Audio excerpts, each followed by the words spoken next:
নমস্কার বন্ধুরা, সবাইকে শখের রান্নাঘরে অনেক অনেক শুভেচ্ছা। আজ আমি আপনাদের সঙ্গে শেয়ার করে এসেছি এই মজাদার এবং ডিজাইনার পটল ভাজার রেসিপি। তাহলে চলুন বন্ধুরা, আর একটু দেরি না করে ভিডিওটি একটু স্কিপ না করে এই ভিডিওটি আপনাদের সঙ্গে শেয়ার করি।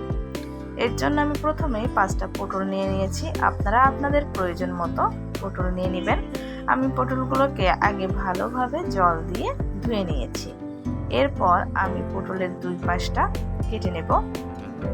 আমি পটলের দুই পাশটা কেটে নিয়েছি এবং এইবার আমি এর খোসাটা হালকা ছাড়িয়ে নেব। আমি কিন্তু ছিলবো না, শুধুমাত্র বটি বা ছুরির সাহায্যে কুড়িয়ে আমি এর খোসাটাকে ছাড়িয়ে নিয়েছি এবং এর দুই পাশে আমি সুন্দর করে একদম খোসা ছাড়িয়ে নেব। তার দুই পাশে আমি বাঁকা বাঁকা করে কেটে নিব।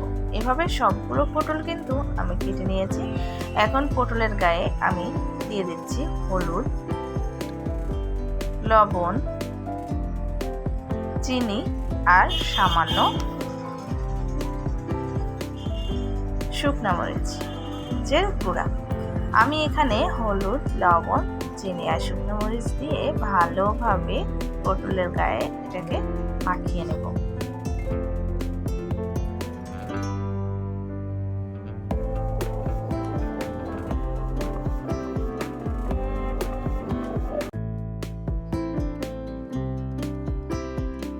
এখন আমি চুলায় কড়াই বসিয়ে দিয়েছি। তেলটা গরম হয়ে আসলে একে একে পটলগুলো এখানে দিয়ে দিব এবং বেশ ভালোভাবে উল্টে পাল্টে ভেজে নেব। আমি পটলগুলো এখানে দিয়ে দিয়েছি। এরপর একে একে পটলগুলো আমি উল্টে পাল্টে ভেজে তুলে নেব।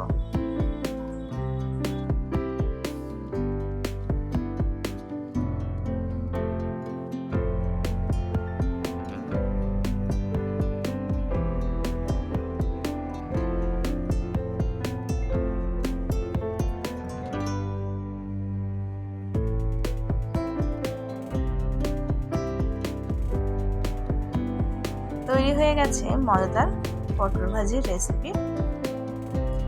ভিডিওটি কেমন লাগলো কমেন্টস করে জানাতে ভুলবেন না। ভিডিওটি ভালো লাগলে লাইক, শেয়ার, সাবস্ক্রাইব করে পাশে থাকবেন। আজকে এ পর্যন্তই। সবাই ভালো থাকবেন, সুস্থ থাকবেন আর শখের রান্নাঘরের সাথেই থাকবেন।